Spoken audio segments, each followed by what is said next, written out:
ಬೇಸಿಗೆಗೆ ಹಿತಕರವಾದಂಥ ಜೋಳದ ಅಂಬಲಿ ಮಾಡೋದು ಹೇಗೆ ನೋಡೋಣ. ದೇಹಕ್ಕೆ ಎಷ್ಟು ತಂಪೋ ಕುಡಿಯೋಕ್ಕಷ್ಟೇ ಹಿತಕರವಾಗಿರುತ್ತೆ. ಮೊದಲು ಒಂದು ಪಾತ್ರೆ ಅಥವಾ ಪ್ಯಾನ್ಗೆ ನೀರು ಹಾಕ್ತಾಯಿದ್ದೀನಿ. ರುಚಿಗೆ ಉಪ್ಪು ಹಾಕಬೇಕು.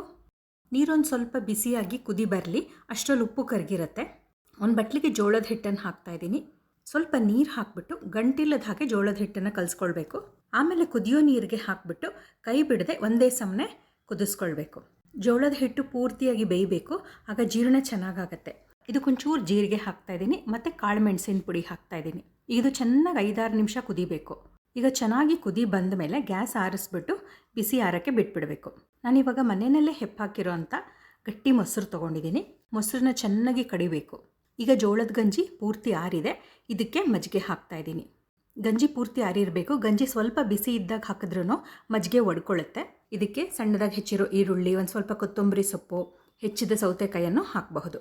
ಮತ್ತು ಒಂಚೂರು ತುರಿದಿರೋ ಕ್ಯಾರೆಟ್ ಹಾಕ್ತಾಯಿದ್ದೀನಿ. ರುಚಿಕರವಾದಂಥ ಮತ್ತು ಆರೋಗ್ಯಕರವಾದಂಥ ಜೋಳದ ಅಂಬಲಿ ಕುಡಿಯೋಕ್ಕೆ ಸಿದ್ಧವಾಗಿದೆ. ಇನ್ನೊಂದು ವಿಡಿಯೋನಲ್ಲಿ ಇನ್ನೊಂದು ಅಡುಗೆ ಜೊತೆ ಮತ್ತೆ ಸಿಗ್ತೀನಿ.